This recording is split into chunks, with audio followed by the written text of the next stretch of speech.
4 billion people are voting in elections this year, but the one with the greatest consequences for the rest of the world is the United States.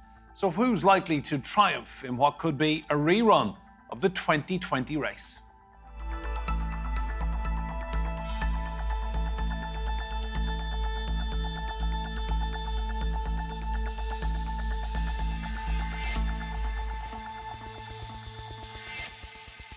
Hello and welcome to Roundtable. I'm Enda Brady. Like him or not, Joe Biden has brought stability back to the Oval Office, even if not for the world beyond.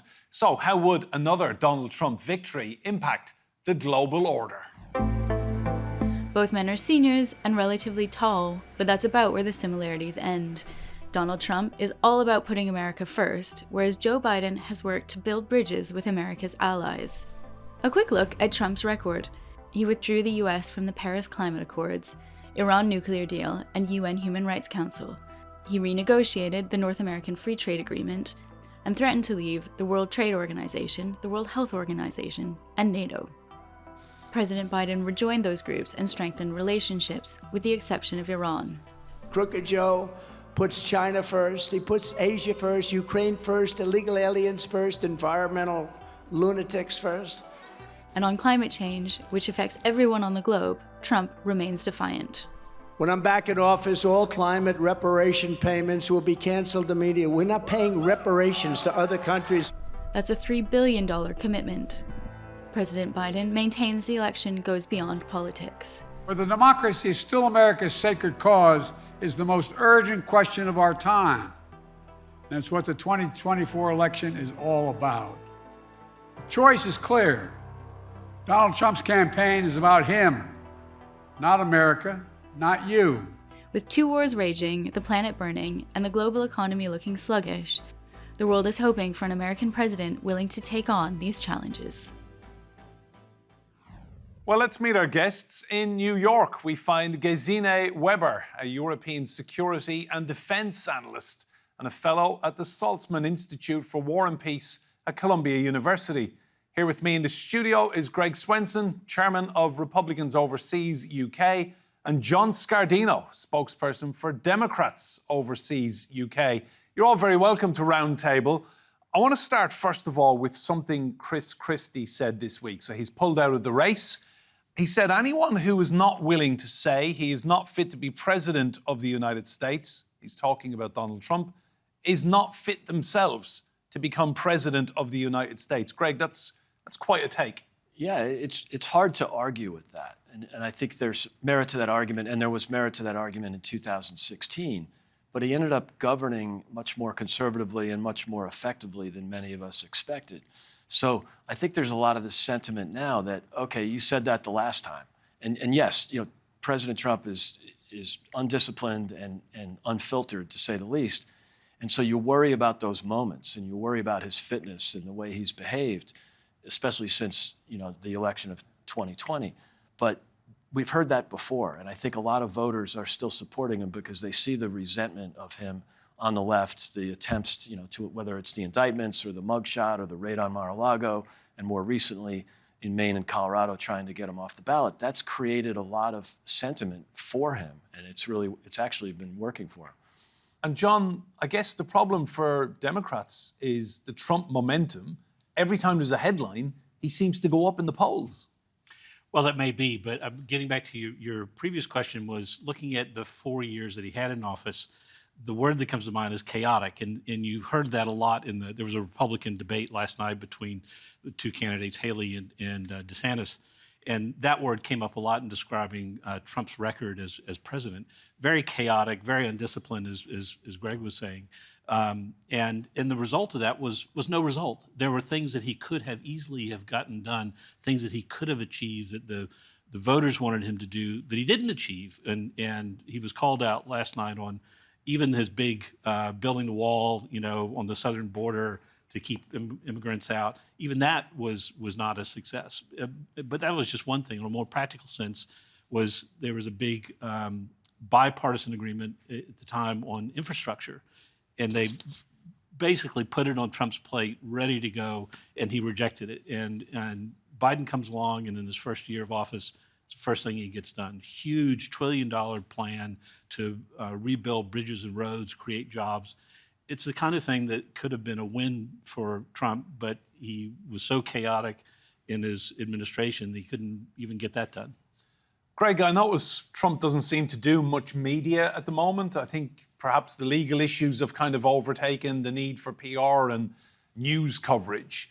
But just his name itself generates column inches, dominates TV, discussion shows, phone-ins. I mean, America has rarely had a character like Donald J. Trump. It's really unusual, and he love him or hate him, he generates a lot of passionate hate on the left, and fair or not, that is a distraction, because I think he'll end up spending so much of his time with fighting back and with retribution and with dealing with the chaos, and it's a distraction, as John said. I mean, he got some really good conservative things done in his first administration, and even some creative things like the Abraham Accords, which were great news for America and the world, and yet he could have done a lot more. But he gets distracted with his own personal, vendettas, and I think we'll see that a lot in the next administration if he wins. Gesine, I'd like to ask you, who do you think European leaders would like to see in the White House come the end of this year? Well, I think the answer is easier to say who Europeans do not want to see in the White House, and that is certainly Donald Trump. The Trump years, I would say, have to some extent maybe even traumatized Europeans, because they have shown that the US is not necessarily a reliable partner. And the scenario of having that again, of having a partner in the White House that questions whether the US will come to Europe's help in case of an attack on Europe, is definitely something that is causing sleepless nights here in Europe. When it comes to foreign policy, I think there would be, regardless of whether there was a non-Trump Republican administration or a Democrat administration, some continuity when it comes to the big structural trends in US foreign policy. And as this is what matters most, what Europeans basically want to see is another leader than Trump, because they are, most of them, actually confident that working with a non-Trump administration will be feasible, whereas they know that working with a second Trump administration will be a very big challenge. Gesine, the huge issue in Europe right now is Russia's war against Ukraine. What do you think a Trump presidency, Trump 2.0, say? What would that mean for United States support of Ukraine? I think it is, first of all, for Ukrainians of utmost concern, because this idea that the support from the US could continue under President Trump in a way it did under President Biden, I think is illusional. We have seen enough statements from him over the last months, even years, that expressed criticism of the idea of supporting Ukraine. And even now, as we see an emerging war fatigue in Europe, as we see that Congress didn't pass the big support package for Ukraine, we see that it's becoming more and more complicated for Ukraine to basically respond to the threat that Russia poses. And as we are now heading in the third year of this war, this transatlantic support, so not only the European support, but also the US support, is absolutely critical for Ukraine. And if we imagine that this could be abandoned, the situation does not look good for Ukraine. Gesine, thank you. Just on that point, gents, Trump 2.0, Greg, do you think the average American has any interest in supporting Ukraine? Oh, absolutely. And it polls better than 50, probably polls close to 60. And even in the Republican Party, the majority support it, as well as the Republican congressmen. What they do want is some cooperation or compromise on the border. And you might not think that's fair to tie the two together, but that's called politics, and that's just compromise. So Biden could flip the switch tomorrow morning if he changed his policy on the border and just did something to reduce illegal immigration. He would get the Ukraine funding. And I think that's a mistake because he could check two boxes. He could poll much better on his handling of the border, where he's polling in the 20s, and much better on Ukraine because he'd get the support that he needs. The other thing I try to remember is Trump. You have to look at what he says, what the media says he said, and then what he does. And what he did during his term was send Javelin missiles to Ukraine directly to Kyiv. In the Obama-Biden administration, they didn't want to offend Putin. So they were sending non-lethal weapons to the American air base in Poland and then shipping them via commercial trucks, to Kyiv. And so Trump came in, even though he had all this rhetoric that scared people and that upset the diplomatic circles in Europe, he actually did much more to oppose Putin and support Ukraine during his time there. So I think we'll be surprised. Of course, clarity would be better and straight talk would be better. But I think we'll be surprised with the way a Trump administration would support Ukraine. I want to take a look at the polling, John, with you. So Biden and Trump start the year both obviously very strong favourites. Look at the polling on the screen now. According to the latest nationwide Reuters Ipsos survey, 35% of respondents said they would vote for Biden. The same percentage said they would vote for Trump. And in the race for the Republican nomination, this is a new CNN University of New Hampshire poll. It shows Donald Trump still holds the major lead in the poll, backing of 39% of likely Republican primary voters in New Hampshire, compared to Haley's 32%. So in terms of how America is thinking right now, is this really neck and neck? I think at this stage, it probably is pretty tough because we're still very early in the election year. We're still early in the primaries. Things will look very different in a couple of months, even by Super Tuesday, March the 5th, where you have a lot of states voting. Things will begin to look very different, I think. The big thing, I believe, is that I think Biden has been a very successful president. You won't be surprised to hear me say that. You're a Democrat. I'm a Democrat, of course, and I think he's been able to achieve some historic things in working with Congress. Even when Congress has been divided, he's been able to get some things done. I mentioned the infrastructure initiative that he got through. That alone is beginning to see a lot of projects built now, bridge rebuilding, road construction, and all kinds of things that are job-creating projects that are happening in every single state, and people are beginning to see those and feel those. There's data that has come out from December that shows people are beginning to feel better about their own personal finances. Consumer confidence is up in the mid-teens, 14, 15%, which is a huge boost from where it was. So I think we're trending in the right direction in terms of the way that people feel about the economy. Gas prices, petrol prices are coming down. So these things that people feel, even though inflation has been high and has started to come down significantly, it's been a persistent problem that people perceive impacts them quite a lot. And I think that that's beginning to change according to some of the data that's being produced from recent surveys. So. Thanks, John.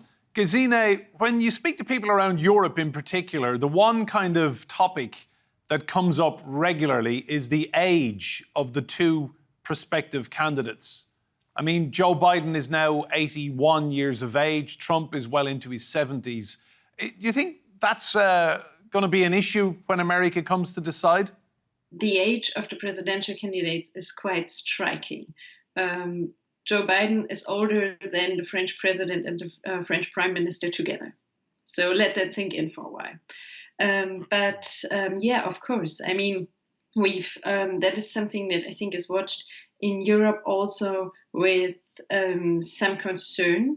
And the fact that particularly Joe Biden's age might become a topic in the campaign is certainly also seen as a potential weakness for the campaign. But from a more structural perspective, that of course also poses the question for Europeans who are going to be the future interlocutors, because it is to some extent telling for a political system if it doesn't manage to renew itself in terms of bringing up new personalities, new heads into the game, but sticks to two people who are above 80.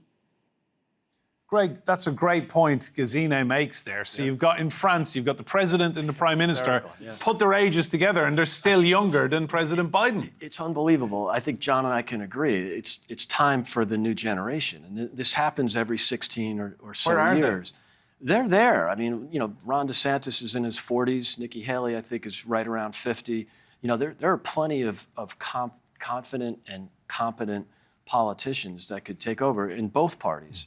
And so I think it's really a shame. And, you saw the real movers have always been in their 40s. Bill Clinton, Barack Obama, JFK, Tony Blair, of course. I mean, that's the right age. And so it's really unfortunate that we're stuck with these two old, and granted, Biden has some cognitive challenges, but Trump doesn't look like he did in 2016. I mean, it's just nature. He's 8 years older. He's 78 years old. So it's not nice to say. It's not polite. I would argue Biden's biggest problems are not his age or cognitive issues. It's his policies, but that's just my view. But I think the average voter, and even some on the left, will look at that and be worried. John, what do the average Americans think of? Is ageism a factor here?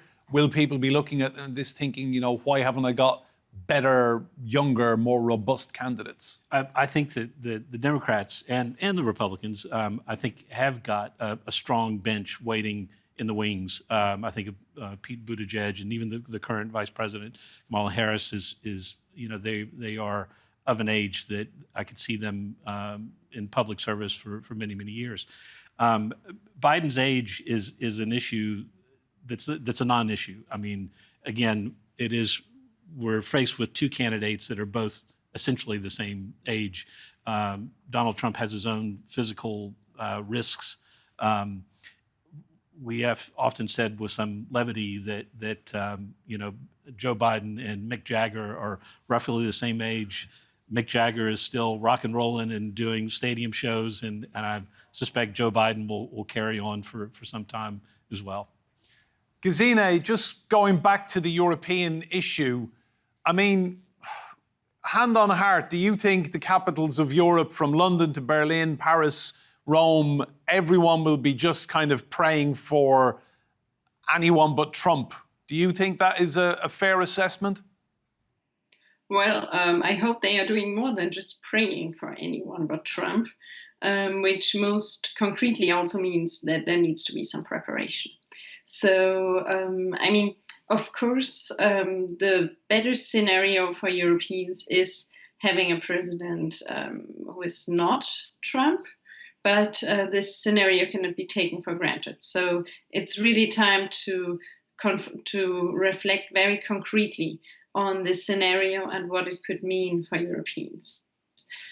This means, on the one hand, of course, to strengthen European capabilities, particularly in the field of security and defense, but also to make Europe as such a stronger actor in the world.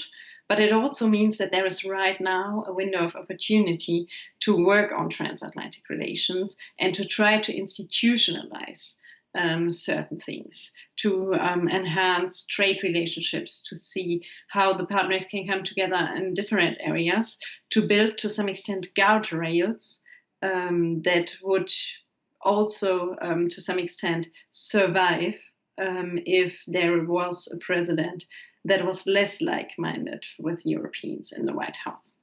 And just tell me, what are the economic ramifications, if you like, of Trump 2.0 for Europe? I mean, do you think the European leaders would much rather have a Democrat in the White House in terms of trade deals and just simply money? I mean, it's still a bit complicated to speculate about the exact economic policies that we might see under certain potential US presidents.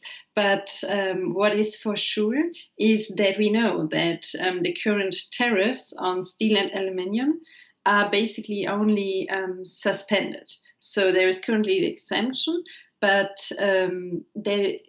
which was signed in late December. But there is the possibility of going back to these tariffs. So from the US side, imposing these tariffs on the Europeans, and that is certainly not good news.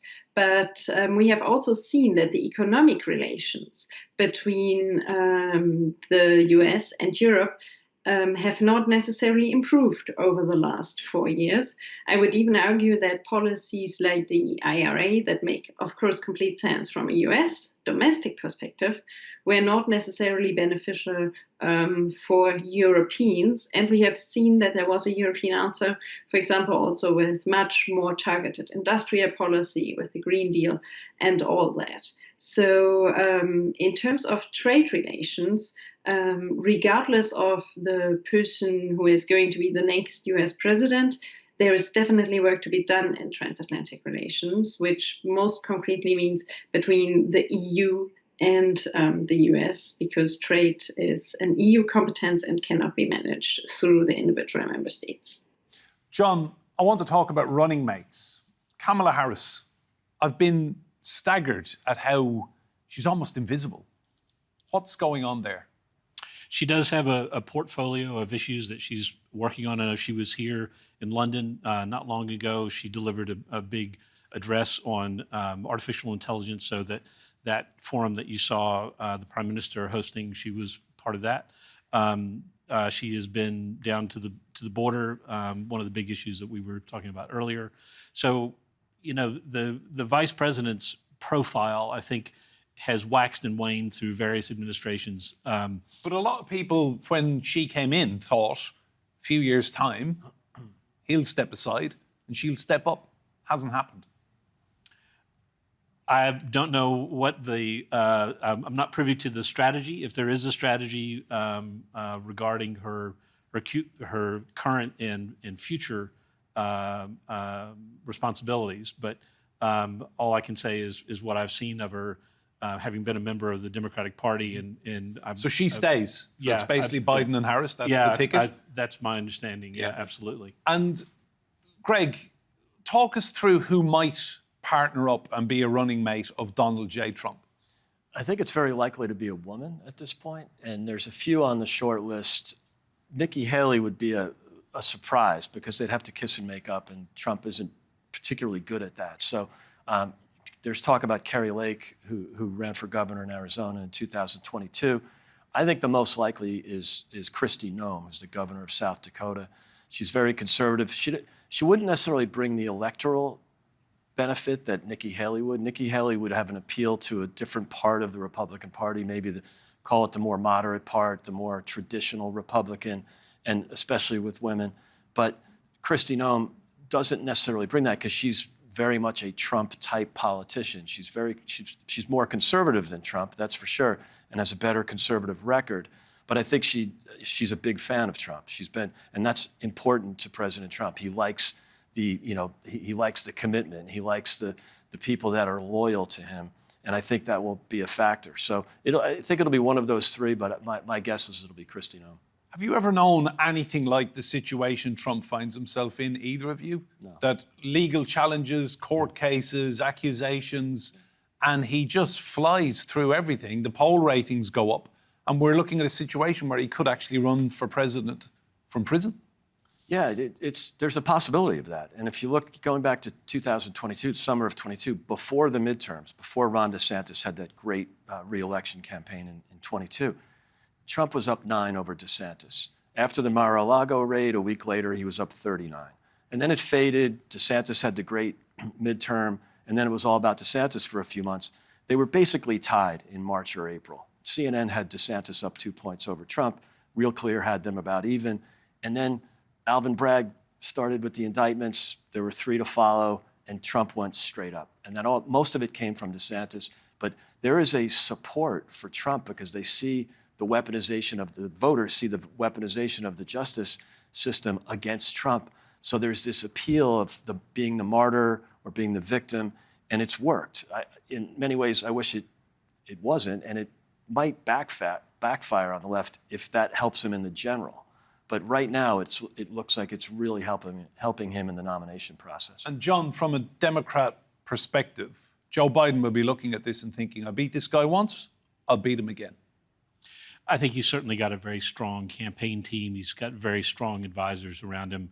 When you look at the things they've been able to accomplish, as I said, even when parts of Congress are in control of the opposing party. Not only the infrastructure measure that I mentioned earlier, but the huge legislation that was passed to energize the semiconductor industry in America, the Inflation Reduction Act, which also not only addressed inflation, but had an awful lot of support in it for producing clean industries. That record of accomplishment, I think, speaks volumes for what we can expect to see out of the competency of the campaign and the strategy and the way that you'll see it unfold in the next couple of months. Gesine, final question to you, just briefly. Who's going to be in the White House at the end of November? I don't know, and I'm not going to answer that, but I think I know who I hope is not going to be in the White House.